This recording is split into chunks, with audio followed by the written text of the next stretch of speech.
సృష్టికి మూలం ప్రకృతి అయిన కొండలని ఆశ్చర్యం కలిగించే అద్భుతవాహమైన అంశాలతో నిక్షిప్తమై ఉంది.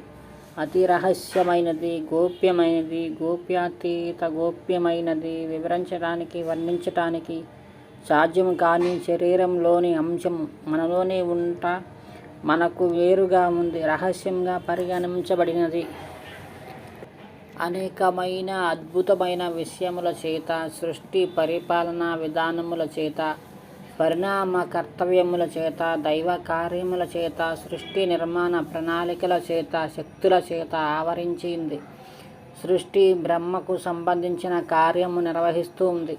మానవ బుద్ధి మేధస్సుకు అతీతమైనది. రహస్య క్రియ కలాపాలతో తీరిక లేక మనం మరిచిన అది తన కర్తవ్యములను మరువక కాల వ్యవధి లేక విశ్రాంతి రహితంగా పనిచేస్తుంది.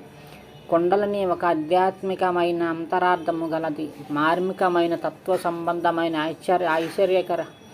ఆశ్చర్యకరమైన భయ విభ్రామాలు కలిగించేది. గాఢమైన తత్వ విచారణ పట్ల సాధన వల్ల, ఆత్మార్పణము వల్ల భగవంతునిలో ఐక్యము కావటానికి ఒక వారధిగా, పనిముట్టుగా పనిచేస్తుంది. ఆధ్యాత్మిక శక్తుల వల్ల విషయ పరిజ్ఞానాన్ని సాధించవచ్చునని, ఇది సామాన్య శక్తులకు అతీతమైనదని భావించవలెనని సాధకులకు విజ్ఞప్తి. ఈ విధంగా సాధనలో రుజువైనది, అభ్యాసంలో దిగ్భ్రాంతి కలిగిస్తుంది.